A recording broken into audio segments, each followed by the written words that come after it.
করে সুব্রতদা ঔজ্জ্বল্য পছন্দ করত একদম। যে প্রত্যেকবার যেন প্লাস হয়, কোনো জিনিসে যেন খামতি না হয়।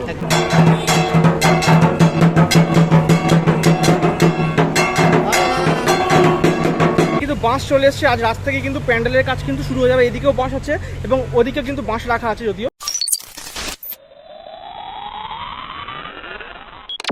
জাস্ট কিন্তু বাস থেকে নামলাম এই মুহূর্তে, আর আমি কিন্তু এখন দাঁড়িয়ে আছি গড়িয়াহাটের যে চার মাথার ক্রসিংটা সেখানেই। আর এই হলো গড়িয়াহাটের চার মাথার ক্রসিং, ব্রিজের তলায় কিন্তু আমি দাঁড়িয়ে আছি।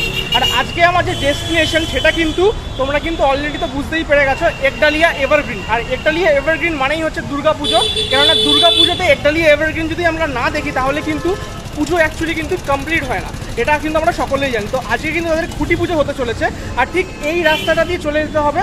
এটা কিন্তু বালিগঞ্জ ফাঁড়ির দিকে যাচ্ছে। এই বালিগঞ্জ ফাঁড়ির দিকে রাস্তাটা গেলেই কিন্তু পড়বে একডালিয়া এভারগ্রিনের দুর্গাপুজোটা। একটু লাইটটা কম লাগছে কেননা ব্রিজের তলায় আছি বলে। তো চলো এখন সরাসরি তোমাদেরকে ডিস্টেন্সটা এখন দেখাই একটু ভিডিওর মাধ্যমে। আমি কিন্তু গড়িয়াহাটের চার মাথার ক্রসিং থেকে বালিগঞ্জ ফাঁড়ির দিকে যাচ্ছি। কয়েক পা হেঁটে গেলেই কিন্তু বাজার কলকাতা একটি শপিং মল পড়বে, এবং তার পাশ থেকে যে রাস্তাটা ঢুকে যাচ্ছে সেটাই কিন্তু একডালিয়া এভারগ্রিনের রাস্তা। একডালিয়া এভারগ্রিনের যে পুজোর প্রস্তুতির সময়, মানে পুজোর সময় কিন্তু এই জায়গাটায় কিন্তু অ্যাকচুয়ালি একডালিয়া এভারগ্রিনের গেট করা হয়। আর এই সোজা রাস্তা ধরে আমাদের এখন চলে যেতে হবে একডালিয়া এভারগ্রিন। আর ঠিক এই রাস্তাটা জুড়ে কিন্তু পুজোর সময় পুরো লাইটিং থাকে, দুটো পাশ দিয়ে কিন্তু সুন্দর সুন্দর কিন্তু লাইটিং করা থাকে। তো তোমরা কিন্তু দেখতে পাচ্ছ যে এই যে রাস্তাটা, এই রাস্তার দুপাশে কিন্তু লাইটিং করা থাকে। এখান থেকে সোজা চলে গেলেই কিন্তু তোমরা দেখতে পাবে একডালিয়া এভারগ্রিন। আর এই রাস্তাটা পুরোটা জুড়ে কিন্তু লাইন পড়ে পুজোর সময়। তো এখন চলো সামনে গিয়ে তোমাদের সাথে আবারও দেখা হচ্ছে, কিন্তু তার আগে চলো ইন্ট্রোটা দিয়ে নেওয়া যে welcome to my new video, new blog. আমি বাদশা সৌরভ চলে এসেছি টাটকা ঝকঝকে দারুণ একটা ব্লগ নিয়ে, বিকজ আমি ফেস্টিভ্যালে থাকি আর ফেস্টিভ্যালে রাখি। তো চলো সরাসরি এবার একডালিয়া এভারগ্রিনের সামনে যাওয়া যাক। কিন্তু একদম চলে এসেছি কিন্তু একডালিয়া এভারগ্রিনের যে পুজো, মানে যেখানে খুঁটি পুজোটা অনুষ্ঠিত হচ্ছে, ঠিক তার সামনেটাই দেখতেই পাচ্ছ। এখানে কিন্তু ব্যানারটা কিন্তু দেওয়া আছে এবং তাদের কিন্তু 80তম বর্ষে কিন্তু পদার্পণ করছে এই পুজো। আর এই বছর প্রথমবার কিন্তু সুব্রতদা মানে শারীরিকভাবে এই পুজোর সাথে মানে উপস্থিত থাকতে পারবে না, কিন্তু সুব্রতদা কিন্তু আমাদের এই পুজোর সাথেই এবং কলকাতার এই পুজোর সাথে কিন্তু সবসময় জড়িত থাকবে। একডালিয়া এভারগ্রিন মানেই কিন্তু সুব্রতদার পুজো বলেই আমরা এত বছর জেনে এসেছি এবং সেটাই পরবর্তীকালেও কিন্তু আমরা জেনে আসবো।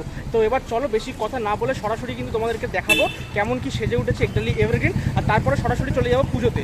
আর তারপরে তো অবশ্যই পুজোর পরে তোমাদের এখানকার যিনি এবছরের সেক্রেটারি আছে তার সাথে কথা বলে জেনে নেবো পুজোর ব্যাপারে, তারা 80তম বর্ষে কী চিন্তা ভাবনা করছে একডালিয়া এভারগ্রিনকে নিয়ে।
দেখতেই পাচ্ছ এই জায়গাটা কিন্তু একডালিয়া এভারগ্রিনের মণ্ডপটা প্রত্যেক বছর তৈরি হয়, এইখানেই কিন্তু মণ্ডপটা হয়ে থাকে।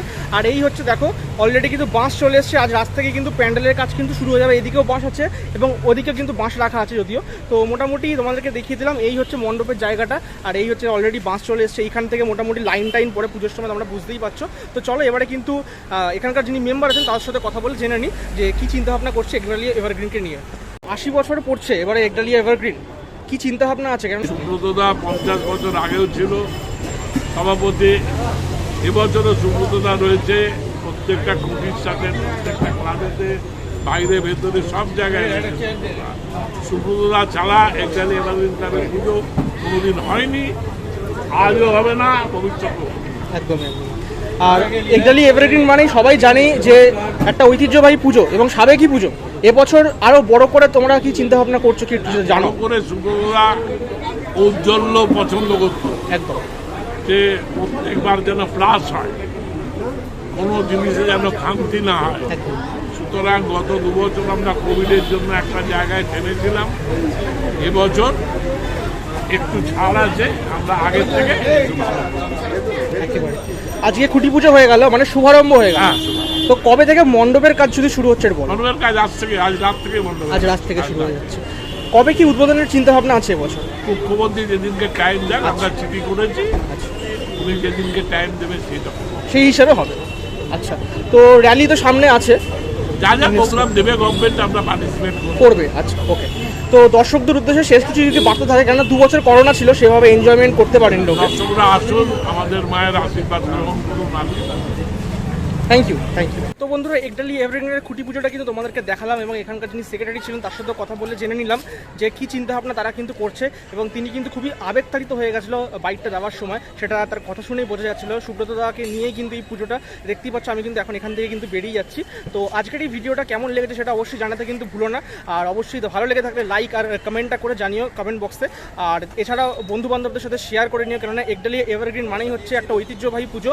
আর এই পুজোকে না দেখলে মানে পুজোর সময়, তাহলে কিন্তু দুর্গা পুজোটা কিন্তু মিস হয়ে যায় আমাদের সকলেরই। তো চলো আজকের এখান থেকে বিদায় নিচ্ছি। দেখা হবে পরবর্তী ভিডিওতে, আবার অন্য কোনো ক্লাবে বা অন্য কোনো খুঁটি পুজো হোক বা অন্য কোনো দুর্গা পুজোর প্রিপারেশন হোক, সেখানে অবশ্যই দেখা হবে। তো চলো আজকের মতো টাটা, লাভ ইউ গাইস।